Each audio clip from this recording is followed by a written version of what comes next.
Muy buenas noches, queridos amigos y hermanos en Cristo. Dios les bendiga de manera muy especial a cada uno de ustedes. Quiero desearles en este momento un muy feliz y bendecido sábado. Que la gloria de nuestro Señor Jesucristo, su amor y su misericordia sea con cada uno de ustedes.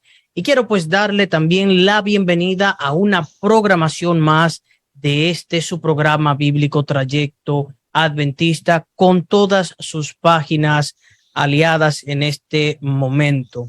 Hoy tenemos una programación especial que esperamos sea de gran bendición para cada uno de ustedes, y esta parte va a estar a cargo de nuestro hermano Esmerlin Riva, quien está aquí con nosotros. Y sin más preámbulo, pues hay mucho que abarcar.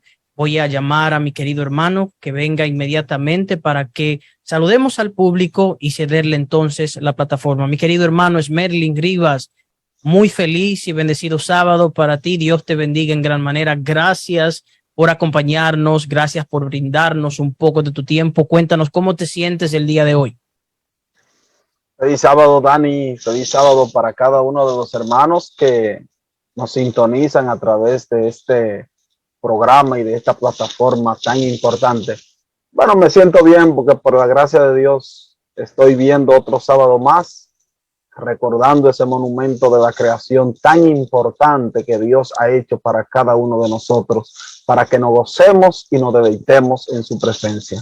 Amén, amén, gloria a Dios. Y bien, quiero pues entonces saludar a nuestros hermanos que están conectados con nosotros a través de las diferentes plataformas, de los diferentes medios, aquellos que nos escuchan a través de la radio, aquellos que nos están viendo a través de las diferentes páginas de Facebook, a través del canal de YouTube Anunciando la Verdad, páginas como Tiempo Actual y sus páginas aliadas Anunciando la Verdad, la página Ministerio Rumbo al Cielo, Verdades Eternas, Alfonso Adventista, Amigos de Jesús Radio y otras páginas que también están unidas, que por motivos de tiempo no podré mencionar. Quiero agradecer de manera especial a cada uno de nuestros hermanos que han hecho posible o que han permitido que nosotros podamos transmitir este mensaje tan importante en sus redes sociales. Así es que, mi querido hermano Esmerlin, hoy tenemos un tema súper importante que lleva por título Mensaje y Misión del Remanente.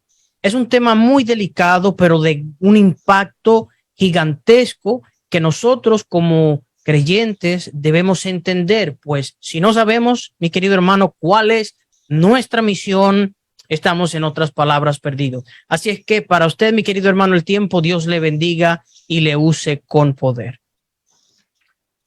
Diego, muchas gracias a Dani por esa presentación. También quiero darle las gracias a los hermanos y amigos que nos ven a través de la pantalla. Esperamos que la bendición de Dios sea con cada uno de ustedes donde quiera se encuentren.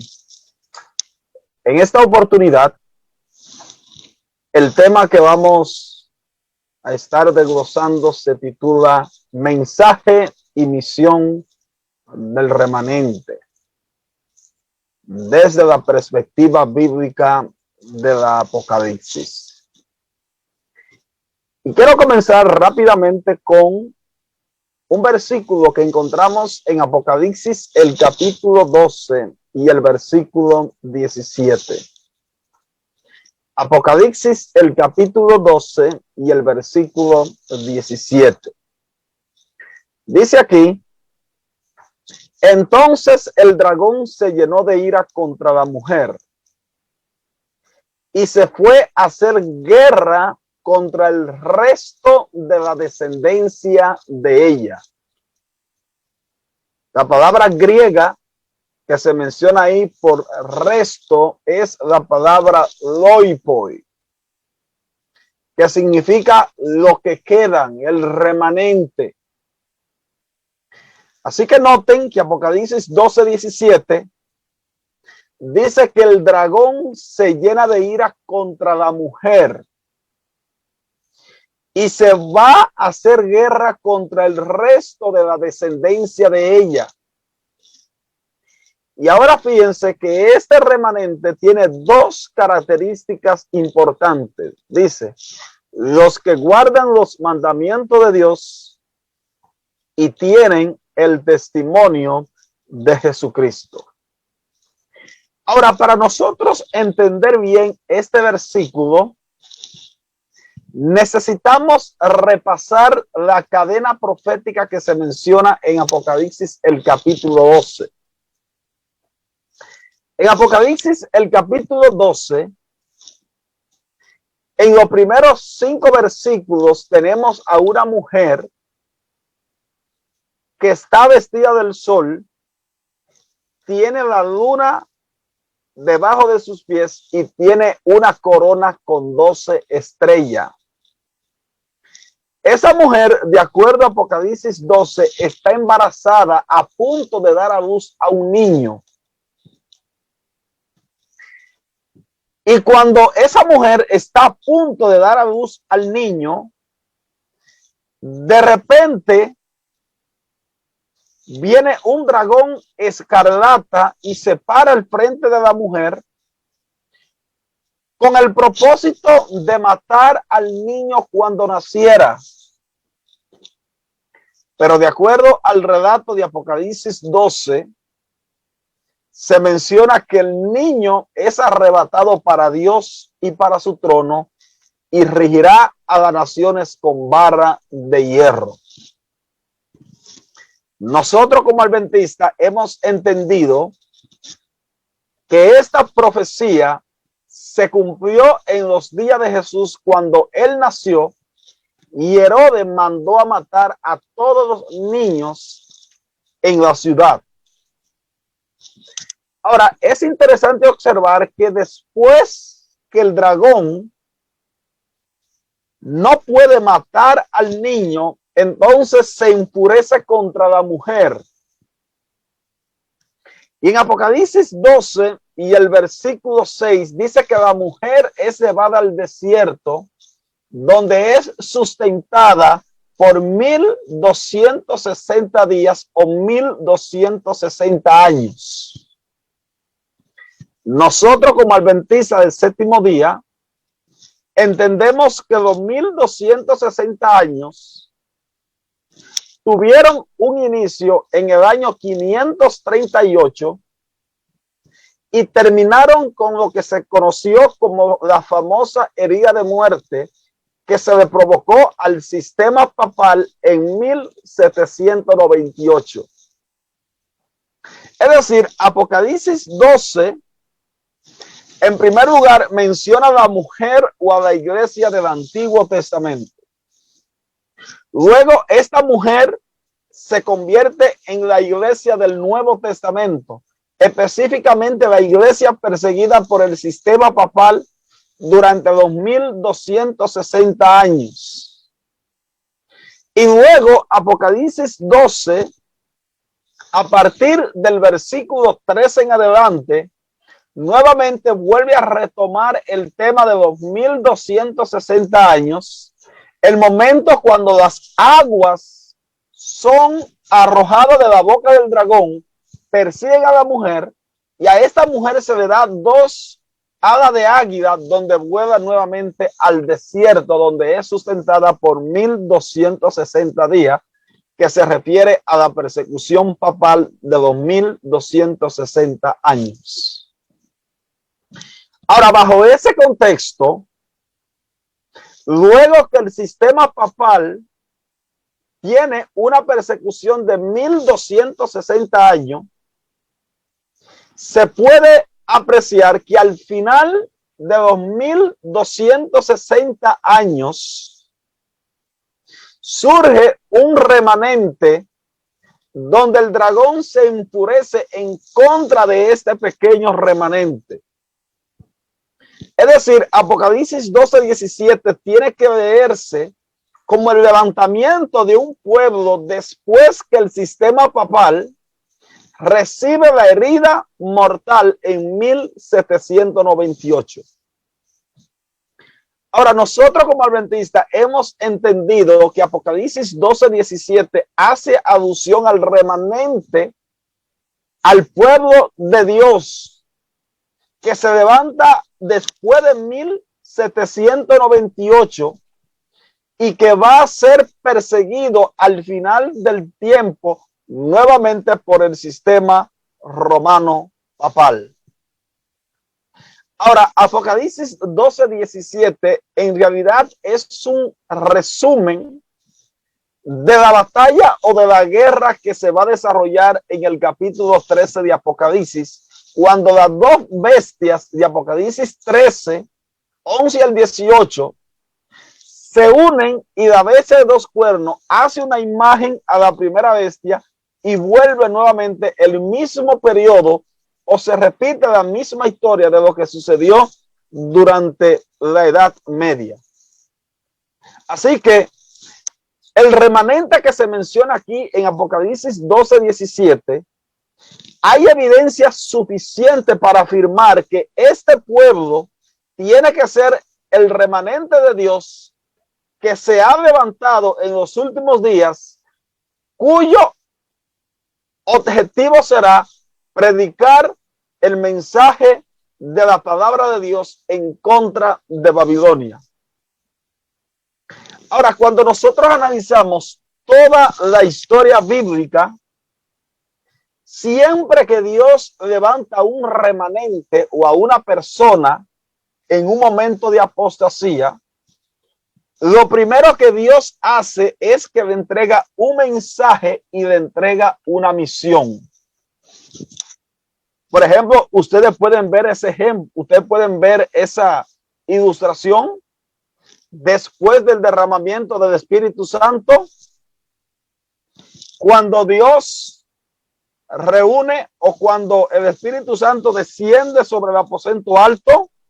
Observamos que en Hechos, el capítulo 1, ese grupo tiene una misión y un mensaje que debe ser predicado hasta Samaria, Jerusalén y hasta los confines de la tierra. Y el mensaje de ese pueblo tenía que ser la muerte y la resurrección de Jesús, que constituía la verdad presente para aquel momento. Ahora, bajo ese concepto, entonces nosotros deberíamos de hacernos la siguiente pregunta. ¿Será posible entonces que el remanente de Apocalipsis 12:17 también tenga un mensaje y una misión especial? ¿Será posible que este pueblo remanente tenga un mensaje exclusivo que no lo tiene ninguna otra denominación? Bueno, mis amados, cuando nosotros estudiamos más adelante en el libro de Apocalipsis, encontramos claramente que los mensajes de los tres ángeles de Apocalipsis 14, 6 al 12 representan el mensaje del remanente de Apocalipsis 12:17. Y no solamente eso, sino que estos tres mensajes de Apocalipsis 14 tienen encerrado dentro de cada uno de ellos un conglomerado de verdades cardinales. Un resumen práctico podría ser el mensaje del primer ángel, que anuncia la llegada de la hora del juicio. Nosotros como adventistas entendemos que ese juicio se está llevando a cabo actualmente en el santuario celestial. Manda a los hombres a temer a Dios y darle gloria. Temed a Dios en el Antiguo Testamento, especialmente en el libro de Ezequiel, en el libro de Salomón, en Eclesiastés. Tiene una relación con guardar los mandamientos. Darle gloria a Dios significa reflejar su carácter. Y luego el mensaje del primer ángel manda a los moradores de la tierra a adorar a aquel que hizo el cielo, el mar y las fuentes de las aguas. Esa terminología, adorar al que hizo el mar, los cielos y la fuente de las aguas, apuntan al cuarto mandamiento de la santa ley de Dios. Luego el mensaje del segundo ángel anuncia la caída de Babilonia. El sistema de Babilonia, que representa a todos aquellos que se han extraviado de la palabra de Dios. Y Babilonia cae, de acuerdo a Elena de White, en Primeros Escritos, como resultado de haber rechazado el mensaje del primer ángel y las verdades cardinales de este mensaje. Dicho sea de paso, cuando ustedes analizan y estudian tanto la Babilonia mística, que representa el sistema papal, como a todas las religiones que representan las hijas de Babilonia, notarán que todas estas confesiones religiosas echan por tierra la verdad del mensaje del primer ángel. Por ejemplo, en el mundo evangélico protestante y tanto en el catolicismo, no creen en la verdad de un santuario. No creen en un juicio investigador. Algunas denominaciones dicen que los mandamientos de Dios no deben ser guardados, que solamente era para el sistema judaico. Otros dicen que el sábado solamente era para los judíos. Y todas estas verdades que se mencionan allí, que son rechazadas, son verdades que son encerradas en el mensaje del primer ángel. Por eso es que Babilonia cae, porque rechaza el mensaje del primer ángel. Y luego tenemos el mensaje del tercer ángel. El mensaje del tercer ángel anuncia una advertencia contra aquellos que reciben la marca de la bestia. Aquellos que adoran a la bestia y reciben su marca, es una advertencia que beberán del vino del furor de Dios. Lamentablemente, en el libro de Apocalipsis, usted encontrará un contraste marcado. Los que reciben la marca de la bestia están en contraste con aquellos que llevan el sello de Dios en su frente.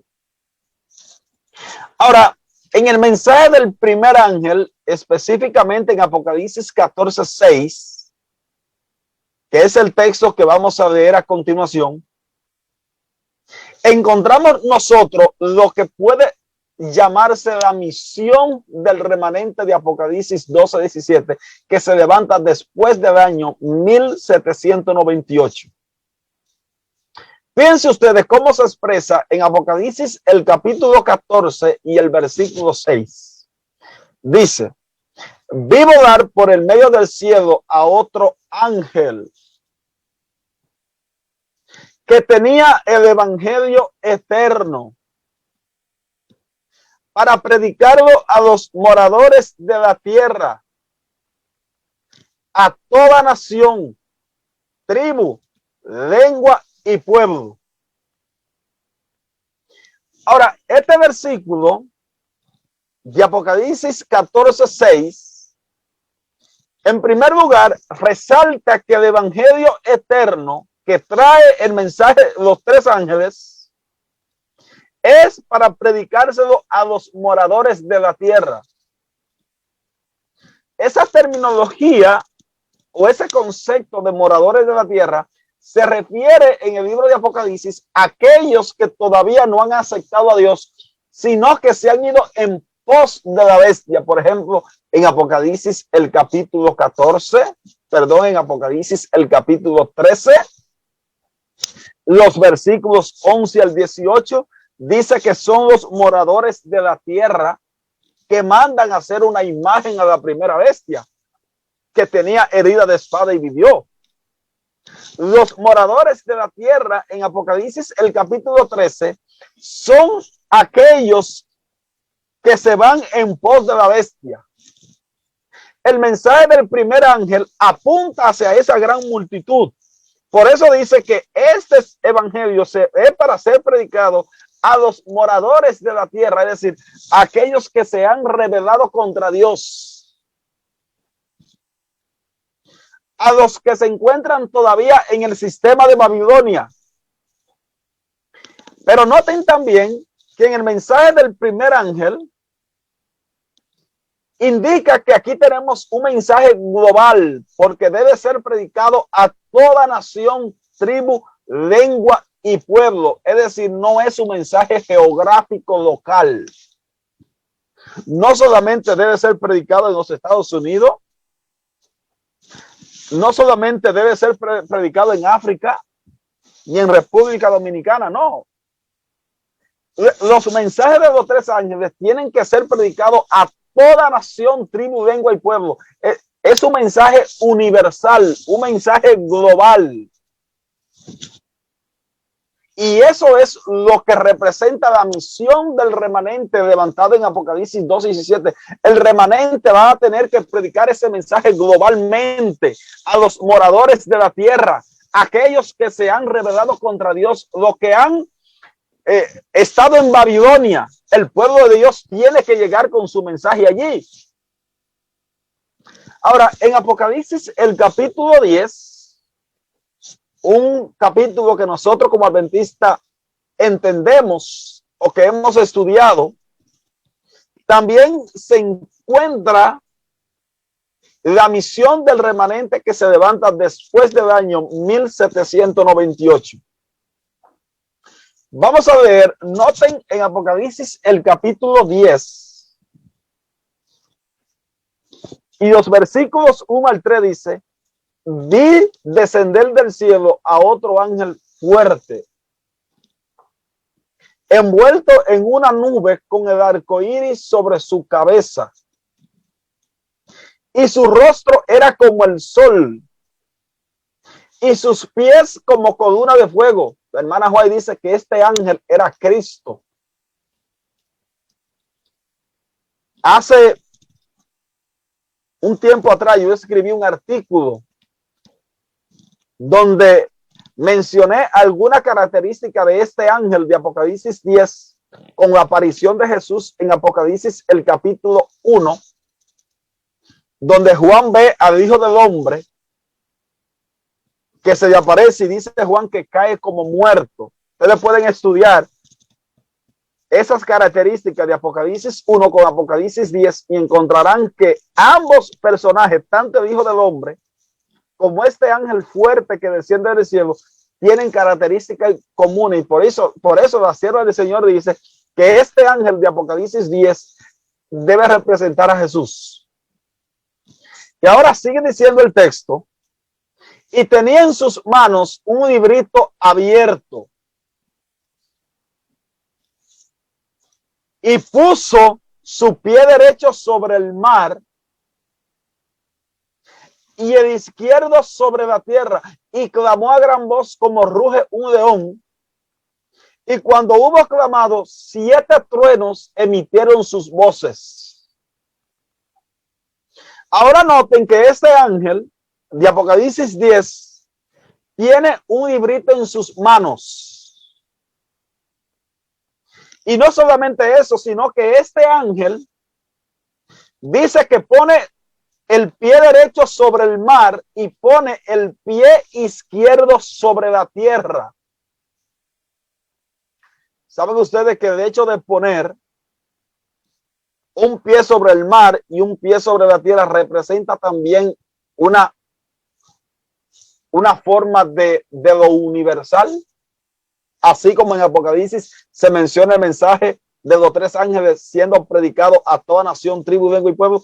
El hecho de que este ángel pone un pie sobre el mar y sobre la tierra indica también de que el mensaje del librito, que son los mensajes del primero y del segundo ángel, o de los 3 ángeles que se predicaron, el mensaje del primero y del segundo ángel fue predicado en 1844 con el movimiento milerista, pero debe ser predicado al final del tiempo nuevamente. El hecho de que este ángel haya puesto un pie sobre el mar y sobre la tierra representa también lo universal. Por ejemplo, ustedes encuentran esto en el mismo libro de Apocalipsis. Si ustedes van, por ejemplo, en Apocalipsis, el capítulo 12, ese texto yo no lo tengo allí en la pantalla, pero en Apocalipsis, el capítulo 12 y el versículo 12, ustedes encontrarán que cuando Satanás fue arrojado del cielo dice en el versículo 12, alegraos cielos y los que moráis en ellos, y hay de los moradores de la tierra y del mar, porque el diablo ha descendido a vosotros con gran ira, sabiendo que tiene poco tiempo. ¿Por qué se usa esa terminología? Hay de los moradores de la tierra y del mar. Es una indicación de lo universal. Por eso aquí en Apocalipsis 10, así como Satanás fue arrojado del cielo y se da ese mensaje de lamentación, hay de los que moran en el mar y en el cielo. Este ángel de Apocalipsis 10 también tiene un pie sobre el mar y tiene un pie sobre la tierra, representando lo que es universal.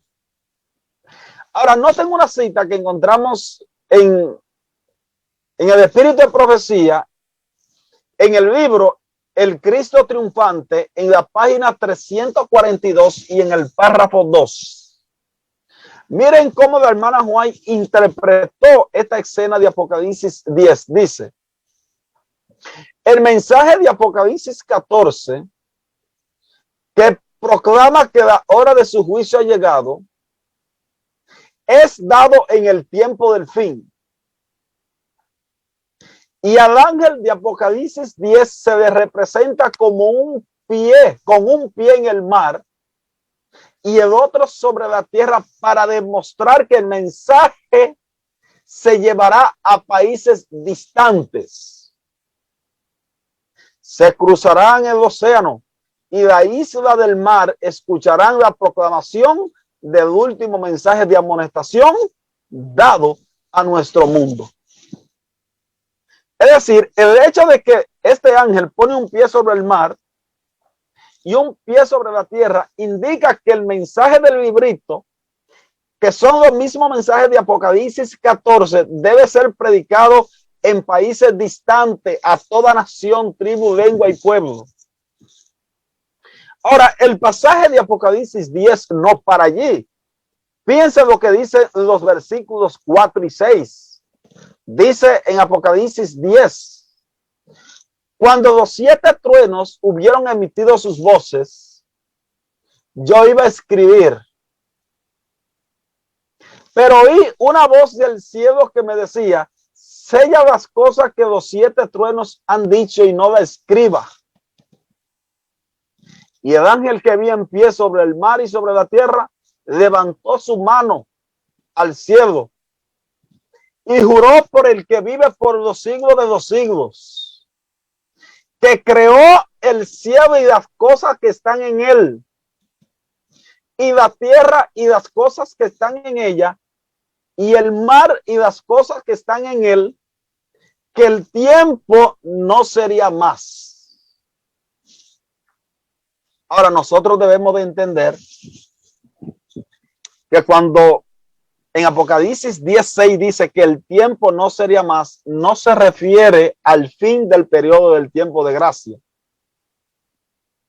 sino que esto se está refiriendo al final de los periodos proféticos de todas las profecías de tiempo mencionados tanto en el libro de Daniel como en el libro de Apocalipsis.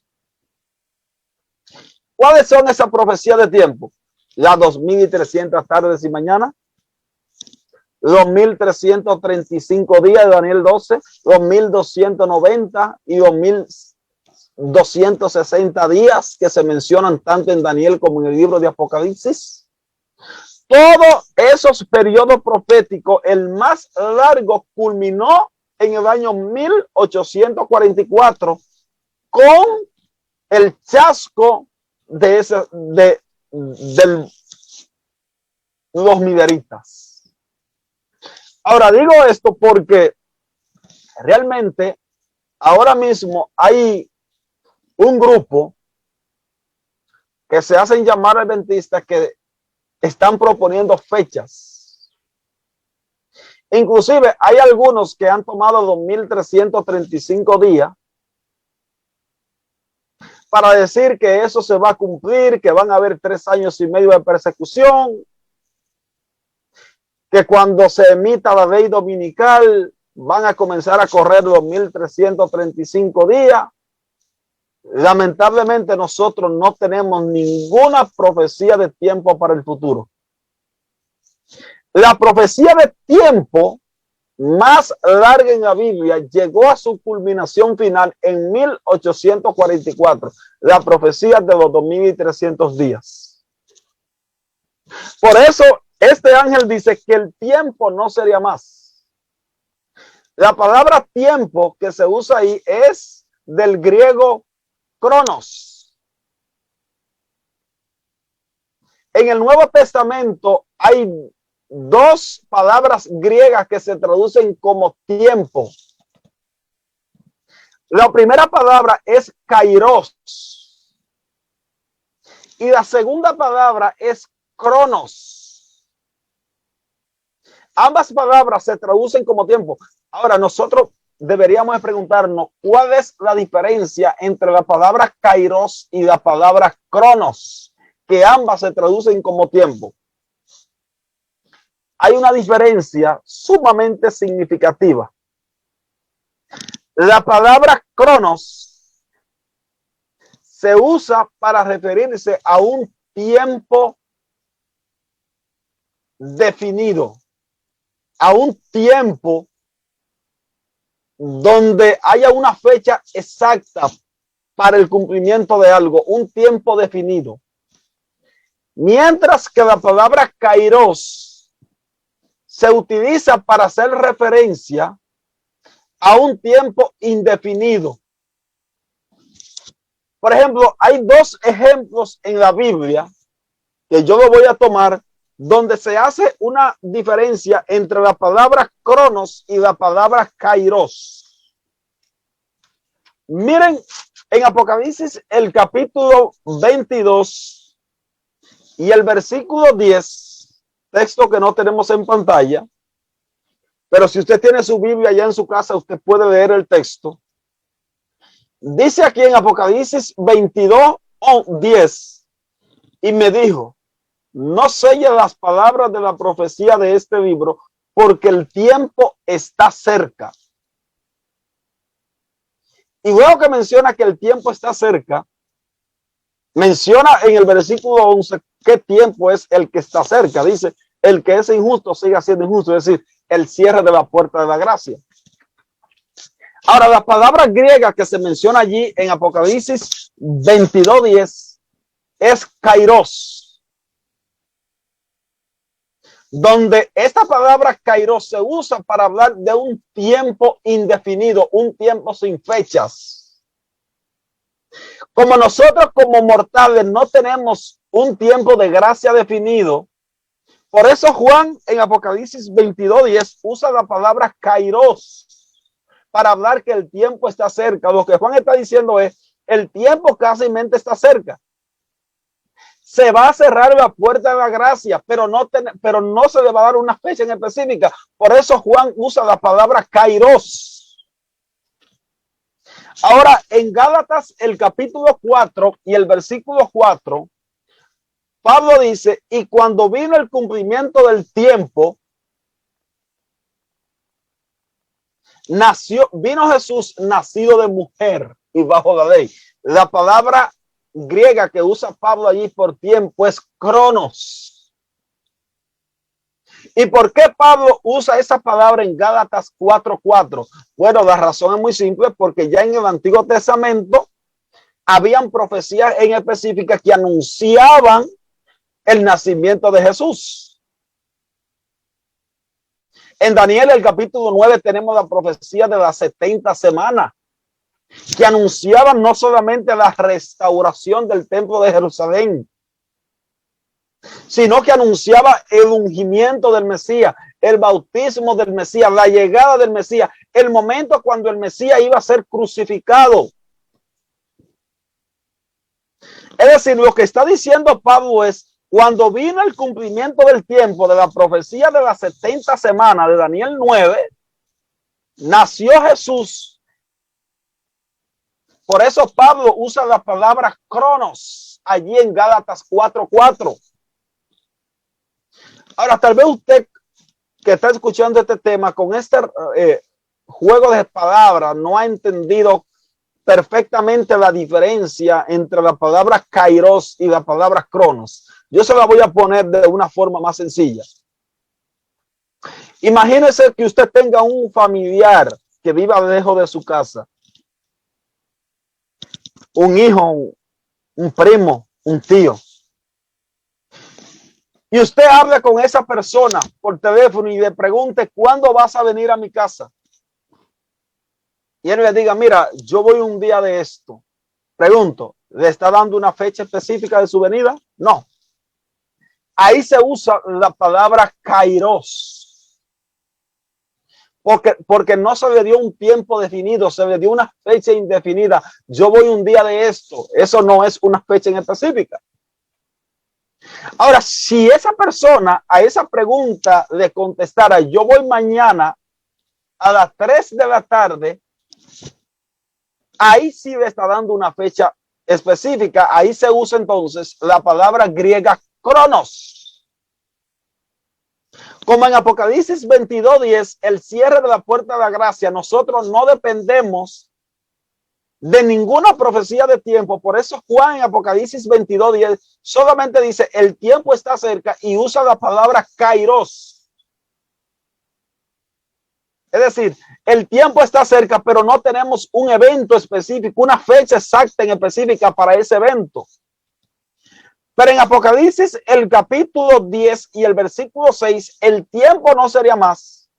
Como la profecía de tiempo se cumplieron en 1844, lo que tiene que ver con la profecía de los 2300 días. Por eso en Apocalipsis 10:6 se utiliza la palabra cronos para hablar de un tiempo en específico.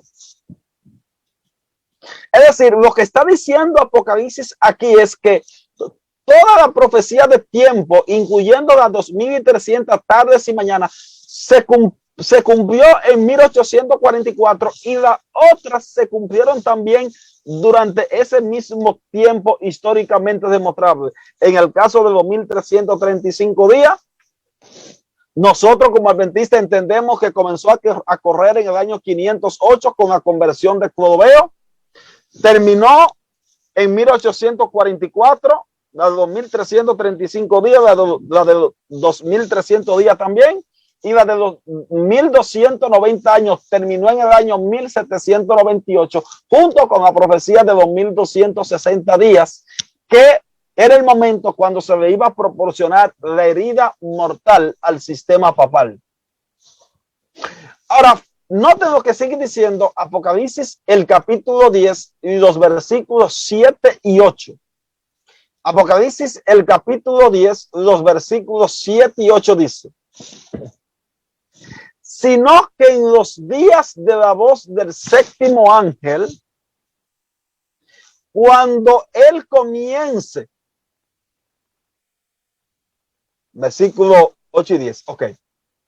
Sino que en los días de la voz del séptimo ángel, cuando él comience a tocar la trompeta, el misterio de Dios se consumará.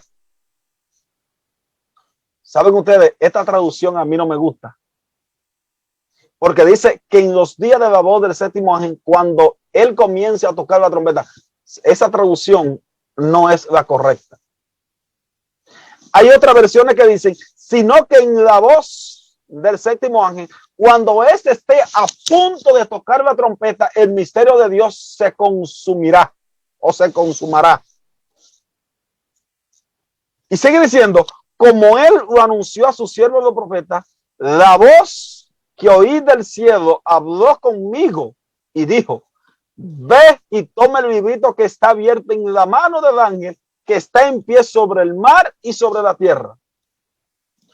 Versículo 9 al 11 dice, y fui al ángel diciéndole que me diese el librito, y él me dijo, toma y cómelo, y te amargará el vientre, pero en tu boca será dulce como la miel. Entonces tomé el librito de la mano del ángel y lo comí, y era dulce en mi boca como la miel, pero cuando lo hube comido, amargó en mi vientre. nosotros como adventistas entendemos que esta experiencia agridulce de Juan, amarga y dulce, se cumple en el año 1844, cuando los mineristas estaban predicando su mensaje y veían que muchos ministros de otras denominaciones, laicos, creyentes, salían y se unían al movimiento minerista. El mensaje era dulce. Sin embargo, cuando vino 1844 y no sucedió ningún evento de que Jesús iba a venir para ese tiempo, dice que el tiempo fue amargo. Hay una cita en el libro escrito en su santuario de la sierva del Señor, donde los fideicomisarios ponen un pequeño párrafo sobre Hiram Edson, donde él dice que en ese tiempo de 1844, el chasco fue tan amargo que ellos lloraban desconsoladamente. Es decir, vivieron una experiencia dulce cuando estaban predicando el mensaje, pero cuando llegó 1844 y no sucedió nada, fue una experiencia amarga. Con decir a ustedes que el historiador Marvin Maxwell, en su libro titulado Digo al Mundo, relata una historia de una madre que había perdido a su esposo, un fiel creyente del movimiento minerista. Y ella había quedado con 2 hijos pequeños. Y los hijitos escuchaban la voz de que Jesús iba a venir en 1844 y que iba a haber una resurrección y que aquellos que habían muerto en Cristo iban a resucitar. Los hijos le preguntaban a la madre: mamá, papá viene mañana, faltando un día para el chasco. Y la madre le decía con una fe inquebrantable: mañana vendrá. Mañana resucitará papá nuevamente. Cuando llegó 1844, fue grande el chasco. Se chasquearon amargamente. El movimiento minerista comenzó a desintegrarse. Se dividió en varias ramas. Como resultado nacimos nosotros los adventistas del séptimo día, que Alberto Tin le llama como la ramificación más cercana al movimiento minerista. Los mensajes que se predicaron en 1844 fueron el mensaje del primer y el mensaje del segundo ángel.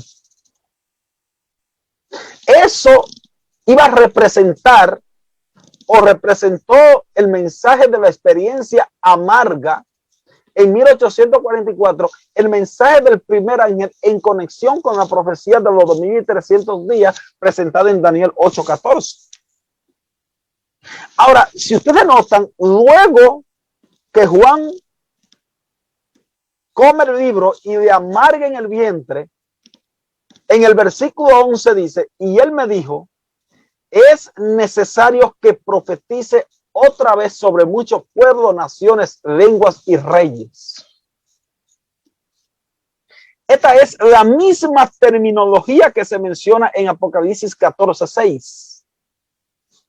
Es decir, lo que está diciendo aquí es que los mensajes que se predicaron en 1844, el remanente que se levantara, el de Apocalipsis 12:17, tenía la misión principal de volver a predicar estos mensajes en el tiempo del fin, de una forma universal. Es decir, desde 1844, cuando se levanta el movimiento, ya Dios le había asignado una misión específica.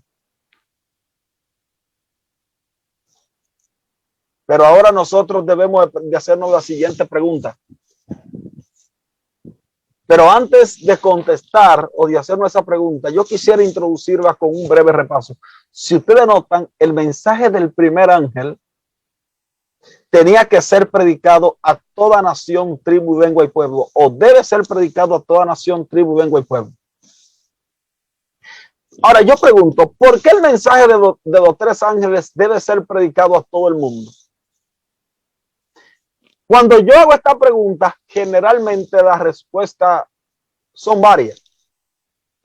En primer lugar, muchos afirman, bueno, porque Jesús en Mateo 28 dijo que eso iba a ser parte de la comisión evangélica, y en Mateo 24 es necesario que se predique el mensaje a todo el mundo para que venga el fin. Esas son respuestas válidas porque tienen su ancla en la Biblia. Sin embargo, el libro de Apocalipsis tiene una tercera razón del por qué el mensaje de los tres ángeles debe ser predicado a toda nación, tribu, lengua y pueblo. Y la respuesta a esta pregunta es porque así como Dios tiene un mensaje especial, la bestia o el sistema papal en el tiempo del fin también tiene un mensaje especial y universalmente a toda nación, tribu, lengua y pueblo. Y ustedes se preguntarán, ¿y cómo es esto? Bueno, noten Apocalipsis el capítulo 13 y el versículo 7, donde menciona la extensión del trono de la bestia en el tiempo del fin. Dice aquí, y se le permitió hacer guerra contra los santos y vencerlos. También se le dio autoridad sobre toda tribu, pueblo, lengua y nación. Pregunto, ¿es esta la misma terminología de Apocalipsis 13? ¿A toda nación, tribu, lengua y pueblo? Sí. Es decir, lo que está diciendo el texto es que el trono de la bestia o el gobierno de la bestia se extiende a nivel mundial. Y como la bestia es un sistema político religioso que trata de buscar la adoración que solamente le corresponde a Dios, eso indica que la bestia también tiene un mensaje mundial, así como Dios tiene un mensaje universal. Por eso, en el mensaje del primer ángel, Dios dice, adorad al creador de los cielos y la tierra. La bestia también exige adoración. Y de la misma forma como la bestia tiene un mensaje universal, Dios también a través de su remanente va a enviar un mensaje mundial para bloquear e impedir que todos los moradores de la tierra sean engañados por el falso sistema de la bestia. Esa es la razón, mi estimado, del por qué la misión de Apocalipsis 12:17, del remanente de Apocalipsis 12:17, en el mensaje del primer ángel, es a toda nación, tribu, lengua y pueblo, porque la bestia también va a tener un mensaje global, el sistema papal. Eso se encuentra ampliamente mencionado en Apocalipsis 17, 1 y 2, texto que vamos a leer a continuación. Fíjese cómo lo expresa Apocalipsis 17, 1 y 2, dice: vino entonces uno de los 7 ángeles que tenían las 7 copas y habló conmigo diciéndome, ven acá y te mostraré la sentencia o los juicios. La palabra griega por sentencia que se menciona ahí es grima. Sigue diciendo, y te mostraré la sentencia contra la gran ramera, la que está sentada sobre las muchas aguas. Que en Apocalipsis 17:15 las aguas representan naciones, muchedumbre, lenguas y pueblos. Es decir, lo que está diciendo el texto aquí es que la Babilonia mística del tiempo del fin va a tener un control absoluto.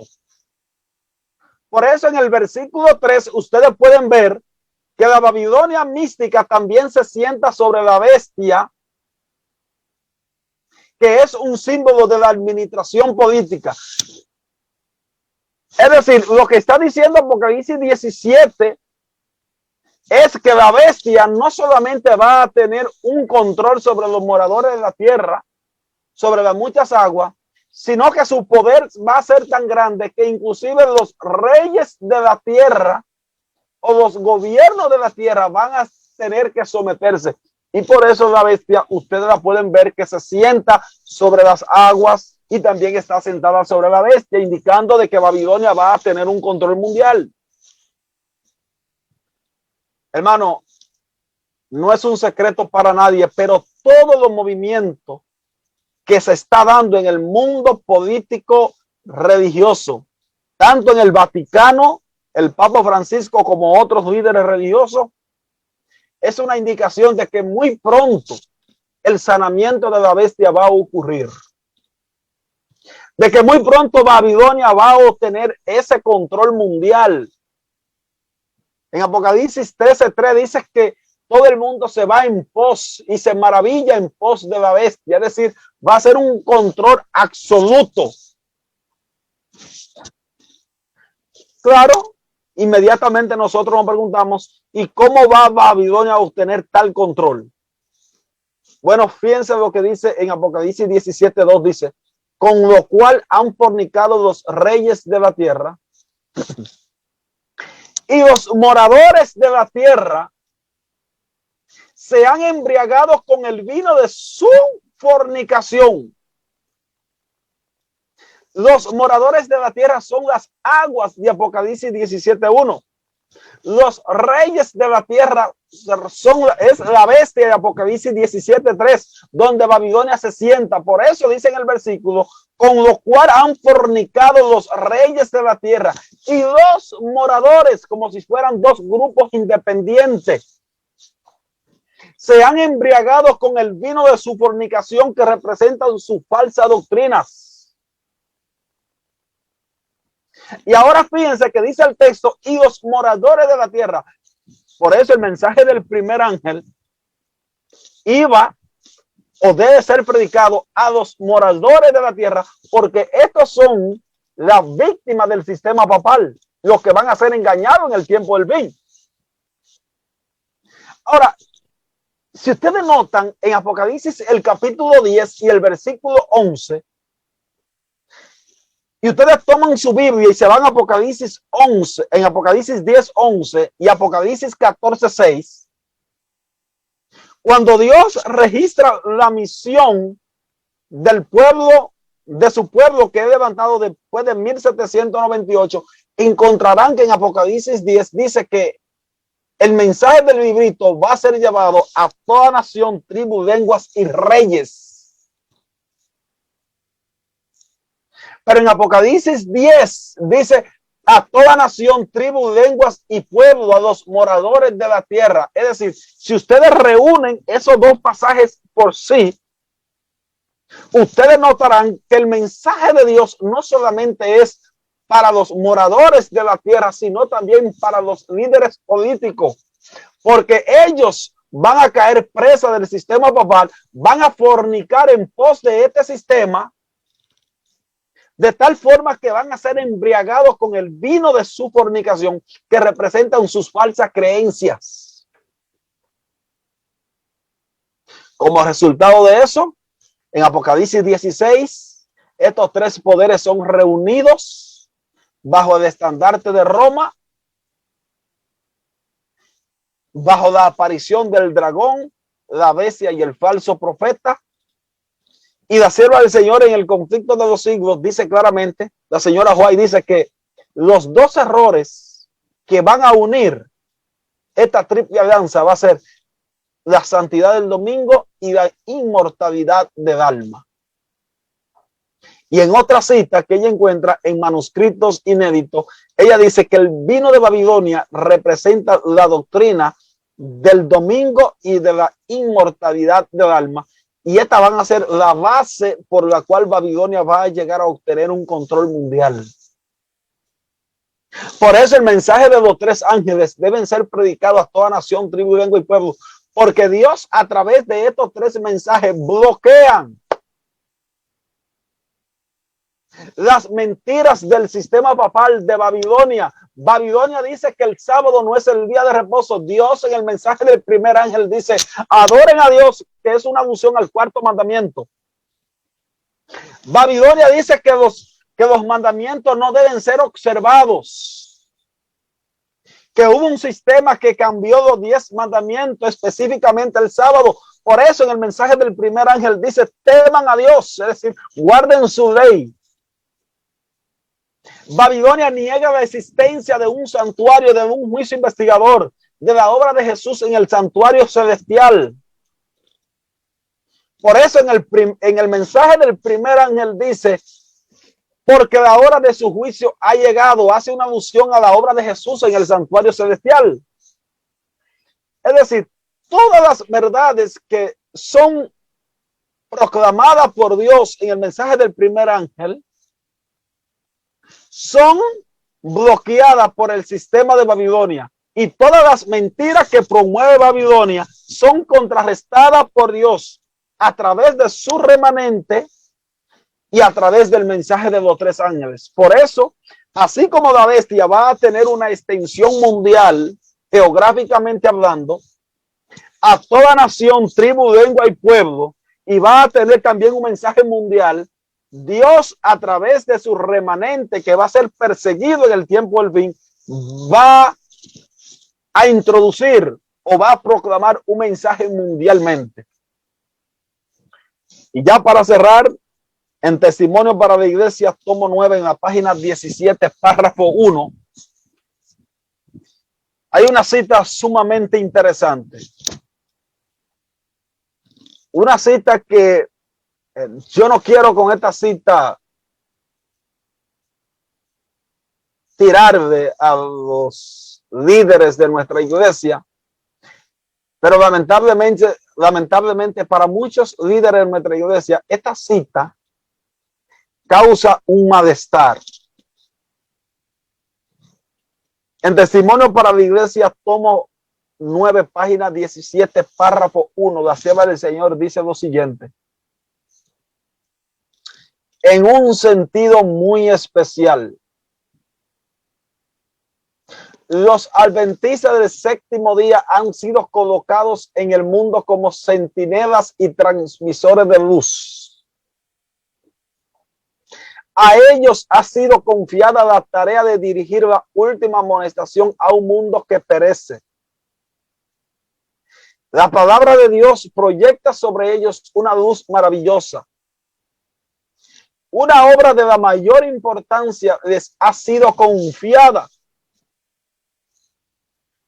proclamar los mensajes del primero, segundo y tercer ángeles.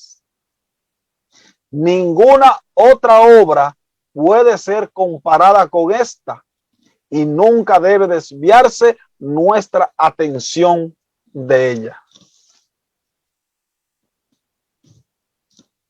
Esta cita es sumamente interesante. Resumen la importancia del mensaje de los tres ángeles.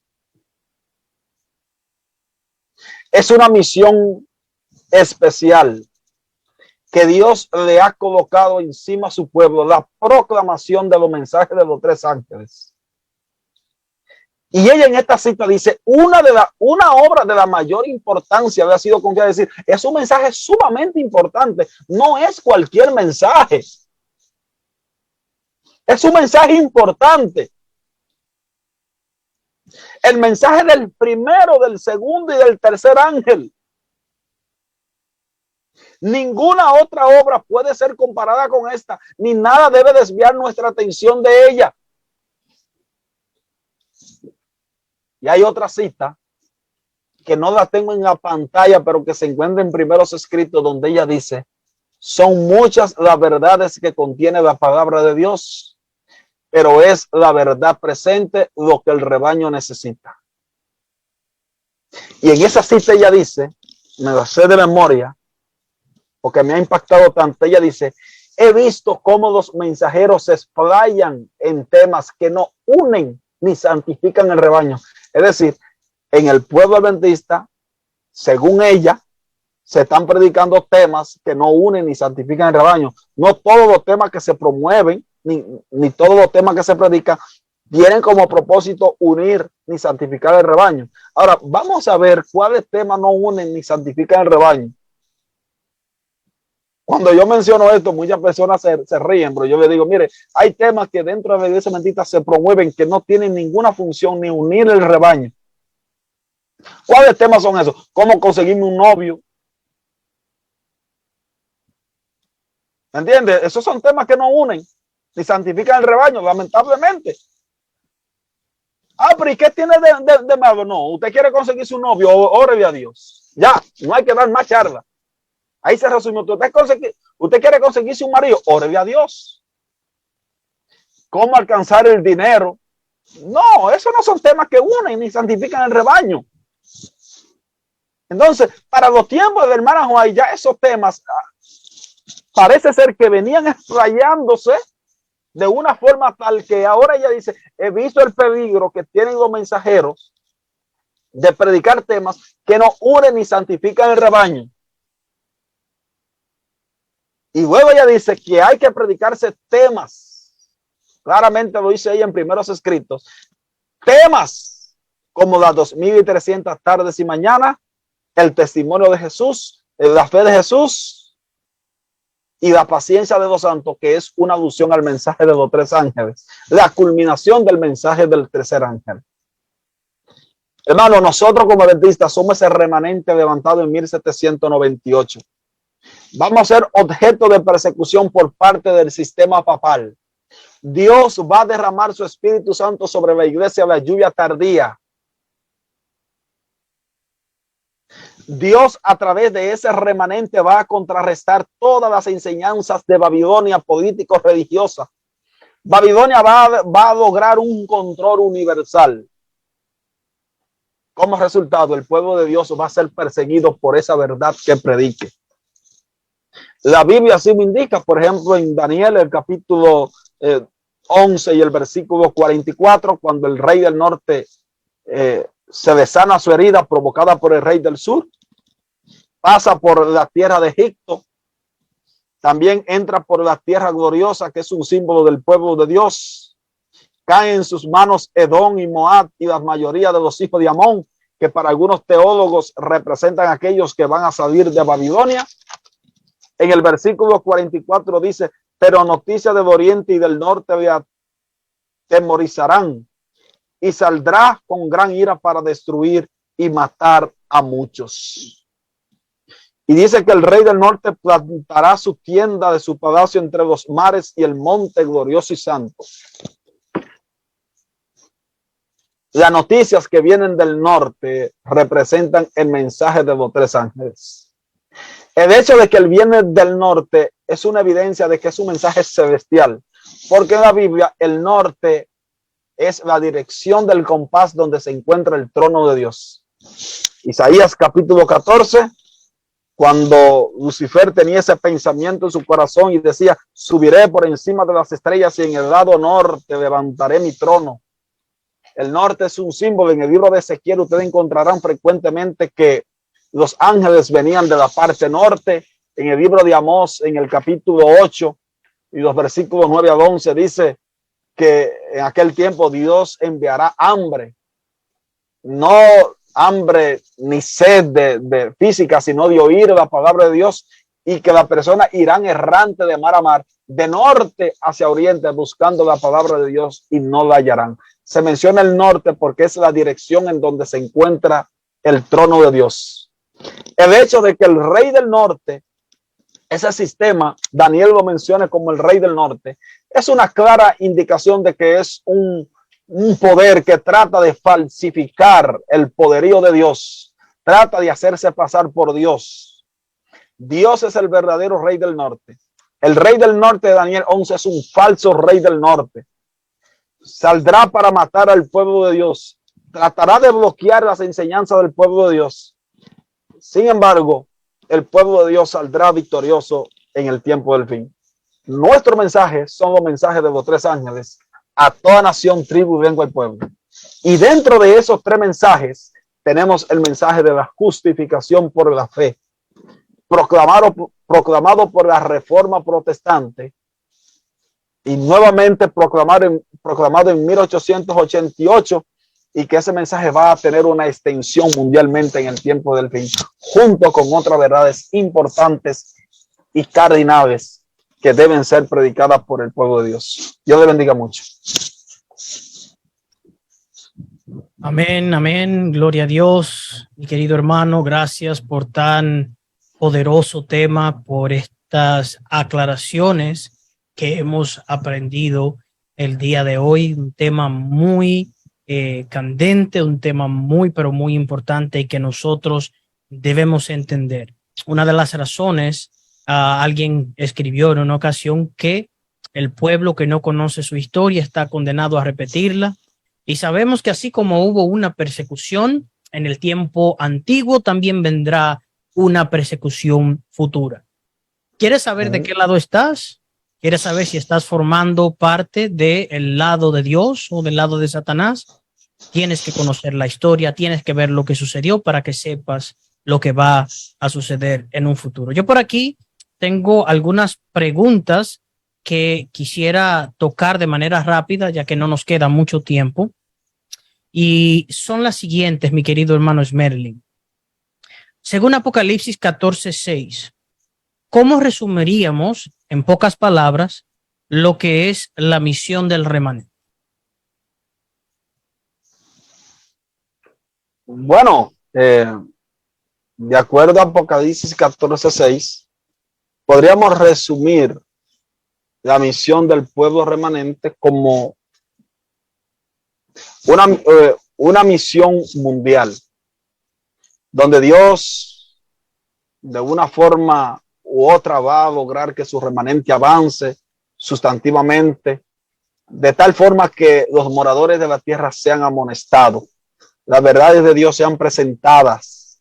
Amén. Las verdades sobre el sábado, sobre la inmortalidad del alma, todos aquellos compendios de verdades que nosotros contenemos. De tal forma que Dios va a intervenir derramando su Santo Espíritu para que de esa forma se promueva el fuerte pregón y el pueblo de Dios concluya su misión. Es una misión global, mundial, no es un mensaje específico ni local. Es mundialmente lo que el remanente de Dios va a predicar en el tiempo del fin. De modo que compagina eso entonces con lo que encontramos en Mateo capítulo 24, versículos 13 al 15, donde dice: y será predicado el evangelio del reino por todo el mundo, entonces vendrá el fin. Muy bien, muy importante. Ahora, ¿qué implica la frase, en pocas palabras también, el tiempo no será más? Bueno, mira, hay citas, inclusive de la Sierva del Señor, que lamentablemente yo tenía la presentación, esta presentación yo la tenía completa, pero la computadora se me dañó. Pero hay una cita de ella donde ella anuncia que la frase, cuando se dice el tiempo no sería más, no se refiere al fin del tiempo de gracia, sino a todos los periodos proféticos. Llámese 1335, 1290, 1100, 1260, de las 2300 tardes y mañanas. Ya nosotros como pueblo no dependemos de un mensaje con fecha. Digo esto porque ahora mismo se ha levantado el fanatismo de proponer fechas como el año 2031, 12,000 años de pecado, etcétera. En eventos de los últimos días y en otra cita más de Elena de White, ella dice claramente, lo menciona, que el pueblo de Dios en el tiempo del fin no va a depender de una fecha para proclamar su mensaje. De modo que cuando ella dice el tiempo no sería más, se está refiriendo a que todos los periodos proféticos tuvieron su culminación final. Bueno, el más largo tuvo su culminación final en 1844 con el gran chasco de ese año. De modo que de ahí en adelante ya el pueblo de Dios y su misión no tiene nada que ver la posición histórica de la iglesia y la que yo considero que para mí es la más apropiada. Desde ese momento en adelante ya no tenemos un mensaje que esté basado en fecha. Tenemos una verdad importante, pero no un mensaje o una verdad que dependa de fecha. Muy bien. Podríamos entonces resumirlo diciendo que a partir del cumplimiento de la profecía de las 2300 tardes y mañanas en 1844, el tiempo no será más, es una referencia a que ya no habrá ninguna profecía relacionada con tiempo. Muy bien. Exactamente. Otra pregunta tengo por aquí. ¿Podríamos considerar que el dragón tiene una contraparte para todo lo que tiene que ver con la misión del remanente? Esta pregunta es interesante. Sí. Analizo bien. ¿Podríamos considerar si Satanás tiene una contraparte o una parte en oposición a ¿cómo se diría esa? Bueno, contraparte creo que es la mejor palabra en cuanto a lo que tiene que ver con la misión del remanente. Es interesante. Sí, un bloqueo, por así decirlo. La hermana White en primeros escritos, ella dice que al comenzar el tiempo de angustia, a ver si me recuerdo bien, al comenzar el tiempo de angustia, todos fuimos henchidos del Espíritu Santo cuando salimos a proclamar más plenamente el sábado. Esto enfureció a los malvados. Y luego ella dice que las naciones serán mantenidas en jaque para que no impidáis la predicación del mensaje de los 3 ángeles. Claramente ella lo dice de esa forma en primeros escritos. De modo que cuando tú vas y estudias lo que representa el vino de Babilonia en los escritos de hermana White, tú vas a encontrar que el propósito de Satanás con esta doctrina es contrarrestar lo que Dios ha dicho en su palabra. Sábado. El mensaje, exactamente, el mensaje del primer ángel anuncia el sábado. Satanás, a través de su marca la bestia, dice que es el domingo. Los muertos nada saben. Satanás hará apariciones místicas, o por así decirlo, del espiritismo en el tiempo del fin. Los muertos sí van a la gloria, van al infierno, esa es la verdad satánica. No hay un santuario, no hay juicio investigador, mientras el remanente de Dios dice que sí hay. De modo que Satanás a cada verdad de Dios le tiene su contraparte, pero Dios también a cada mentira de Satanás le tiene su contraparte.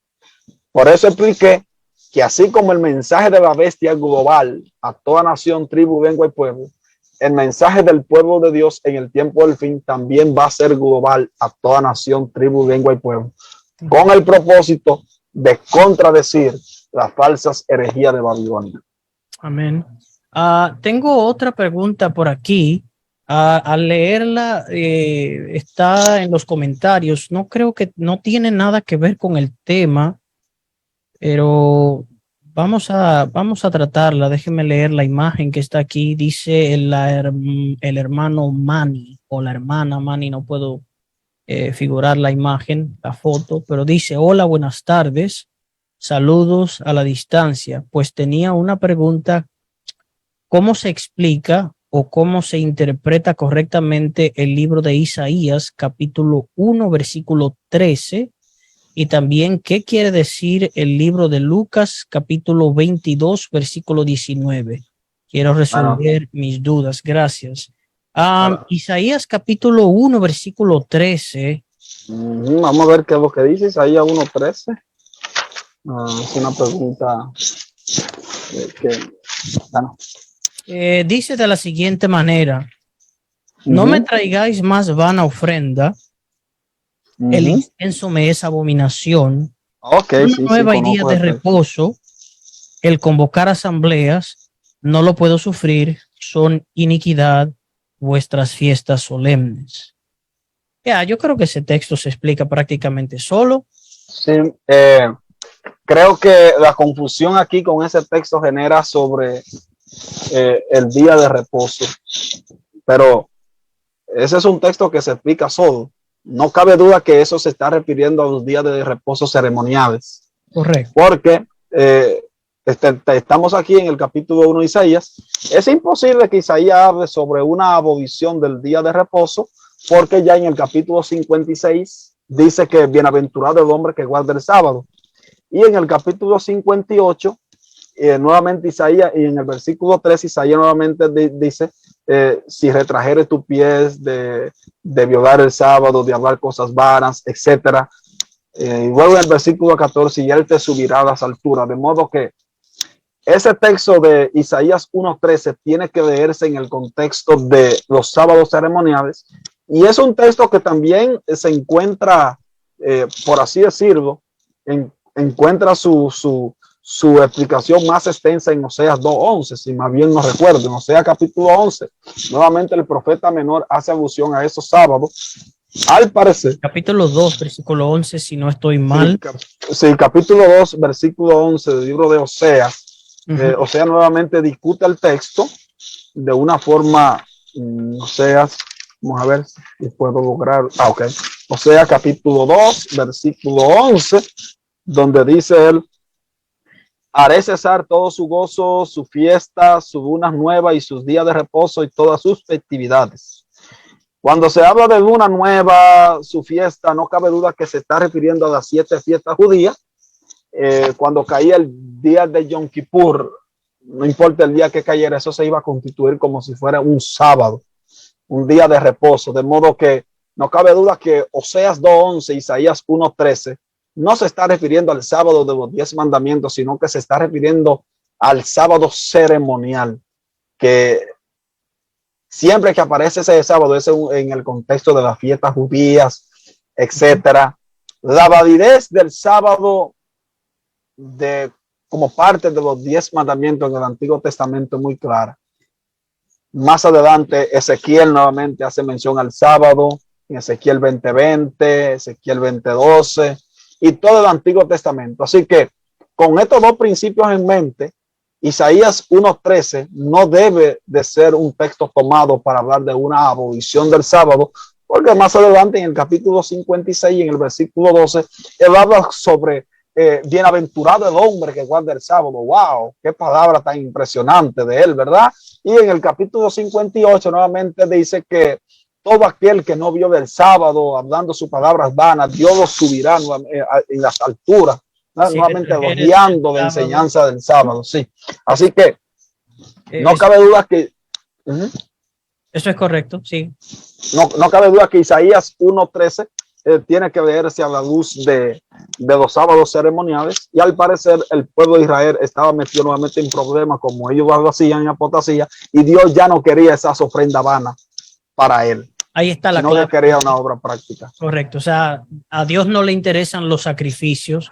No le interesaban los sacrificios, ¿verdad? Exacto, no le interesan las presentaciones de sacrificio. De paso, en el libro de Samuel, el capítulo, primero de Samuel, capítulo 15, versículo 22, dice el profeta, y Samuel dijo, ¿se complace Jehová tanto en holocaustos y víctimas como en que se obedezca a las palabras de Jehová? Ciertamente el obedecer es mejor que los sacrificios, y el prestar atención que la grosura de los carneros. Y sin duda ahí estamos hablando definitivamente de los días festivos, de las fiestas ceremoniales que tenían que ver con días de fiestas de luna nueva, entre otras cosas. No sé si tenemos tiempo para leer la otra, pero creo que usted le ha dado el clavo en la cabeza en la respuesta a esta pregunta muy interesante. Y también leíamos en el libro de Isaías, en el capítulo 58, pero también hay otro texto, Isaías 66:23, donde Isaías menciona el sábado como observable en la tierra nueva. De modo que también ese es otro texto fundamental que logra que de mes en mes, de sábado en sábado vendrá toda exactamente carne. Adorar delante de mí. De modo que Isaías no tenía duda que el sábado era el día de reposo. ¿El otro capítulo era el otro versículo? Lucas capítulo 22, versículo 19. Lucas, ese es otro pasaje que prácticamente se explica solo. 22:9, ¿verdad? 22:19 dice, y tomó el pan y dio gracias y lo partió y les dio, diciendo, esto es mi cuerpo que por vosotros es dado. Haced esto en memoria de mí. Clave Exacto. Para entender el pasaje. Hacer esto en memoria de mí. De modo que nosotros no creemos como la Iglesia Católica en la transustanciación, que se considera que hay que el sacerdote cuando lo bendice convierte el pan en el cuerpo de Cristo literal, en el vino literal. No. El texto mayormente aquí lo que está hablando es en forma de un símbolo.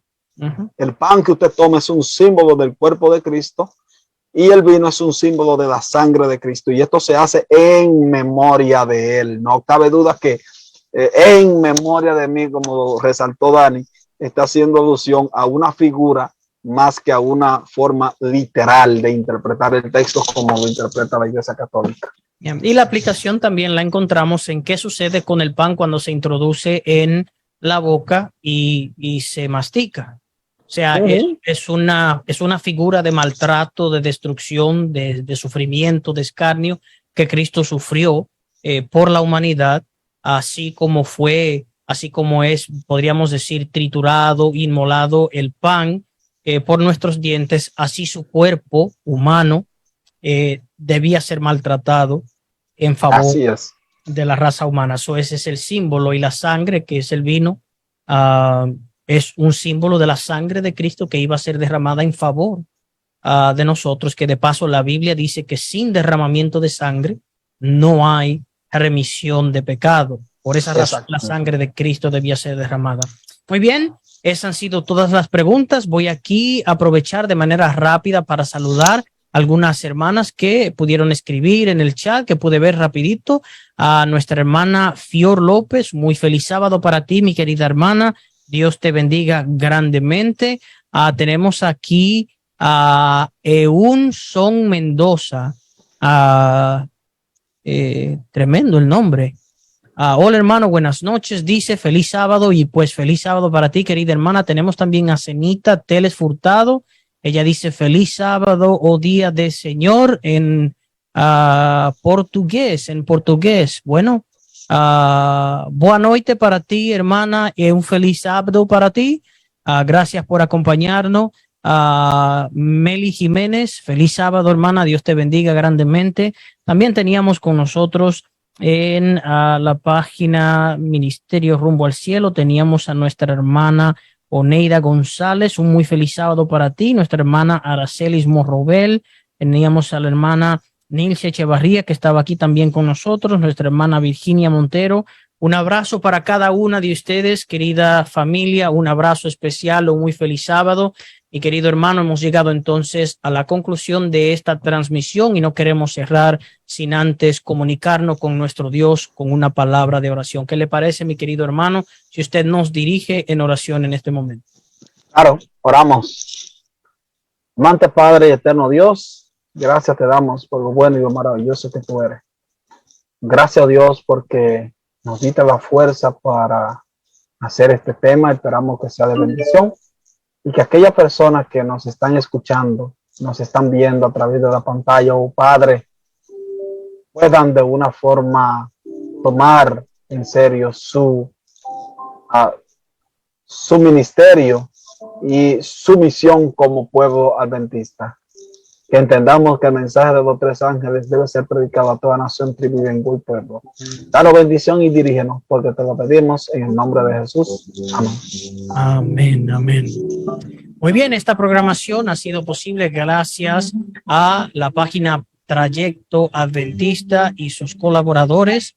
Les invitamos para que se conecten con nosotros nuevamente el próximo sábado. Por lo demás, hermanos, tengan todos una feliz y bendecida noche. Dios les bendiga en gran manera, que tengan un feliz resto de la noche y un feliz y hermoso sábado. Querido hermano Merlin, gracias por su colaboración de todo corazón. Para usted también, muchas bendiciones. Amén, igualmente para ustedes también, muchas bendiciones, que Dios les bendiga mucho y que sigamos adelante con este ministerio tan importante. Amén. Bendiciones, querida familia, será entonces hasta la próxima.